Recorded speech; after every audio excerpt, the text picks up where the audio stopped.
രണ്ടും പോയി. ഉണ്ടായിരുന്നൊരു അളിയനില്ല, അവർ പാലക്കാട് പോയതാണ്, അതുകൊണ്ട് അവർ രക്ഷപ്പെട്ടു. പക്ഷെ ഇവരെ അഡ്രസ് ഈ സെക്കൻഡ് വരെ കിട്ടിയിട്ടില്ല. മിസ്സിംഗ് ആണ്. അജിത ബാലൻ രണ്ടുപേരുണ്ടായിരുന്നു.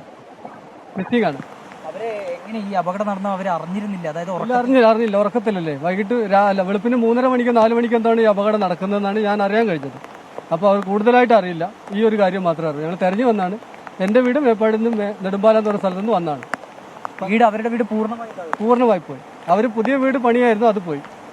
അവരുടെ തറവാടായിട്ടുള്ള വീടാണ് മുകളിൽ, അതും പൂർണ്ണമായി തകർന്നിട്ടുണ്ട്. അതിലാളില്ല, ഈ വീട്ടിലെ ആളില്ല.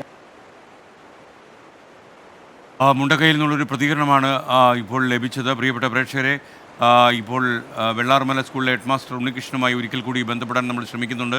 അദ്ദേഹത്തിന് പാതി വഴിയിൽ നമ്മളുള്ള സംസാരം അവസാനിപ്പിക്കേണ്ടി വന്നു. നിങ്ങൾക്കറിയുന്നത് പോലെ അദ്ദേഹത്തിൻ്റെ കുട്ടികൾ ഒരുപാട് ഈ സ്കൂളിൻ്റെ മുന്നിലെ വീടുകളിൽ ഉണ്ടായിരുന്നു. ആ വീടുകളൊക്കെ നിന്ന ഭാഗത്തെ മണ്ണാണ് ഇപ്പോൾ കാണുന്നത്. ആഷ്മി, ഉണ്ണികൃഷ്ണൻ സാർ ഇപ്പോൾ ലൈനിലുണ്ട്. അദ്ദേഹത്തോട് ആഷ്മി ചോദിച്ചോളൂ. സാർ, അങ്ങയുടെ വേദന മനസ്സിലാക്കുന്നു സാർ. ഒറ്റക്കാരെ സാർ, ഈ വെള്ളാർമല സ്കൂളിൽ ദുരിതാശ്വാസ ക്യാമ്പ് ഉണ്ടായിരുന്നോ സാർ? ഉണ്ടായിരുന്നു സാർ, ഉണ്ട്. കുറച്ച് പേര്, ഒരു കുറഞ്ഞ കുടുംബങ്ങളെ ഉണ്ടായിരുന്നു സാർ. എങ്കിലും ഒരു ഏകദേശം എത്ര പേരുണ്ടായിരിക്കും സാർ? ഒരു 14ഓളം പേരുണ്ടായിരുന്നു അവിടെ. അവരെ കുറിച്ച് എന്തെങ്കിലും വിവരമുണ്ടോ? അവരൊക്കെ സേഫായി സാർ, കുഴപ്പമില്ല. രാത്രി തന്നെ അവിടെ അന്നേരം ഒന്നും സംഭവിച്ചിട്ടില്ല. Oh yes yes yes.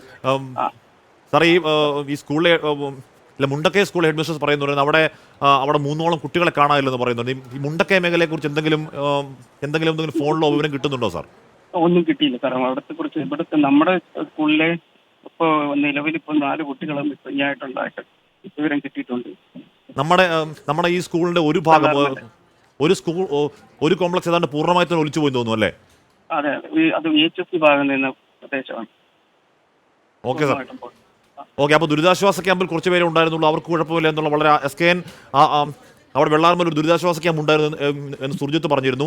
അപ്പോൾ ആ ക്യാമ്പിൽ ആളുണ്ടായിരുന്നു. ആ ക്യാമ്പിൽ ഒരുപാട് പേരുണ്ടായിരുന്നില്ല, അതുവരെ ആശ്വാസമാണ്.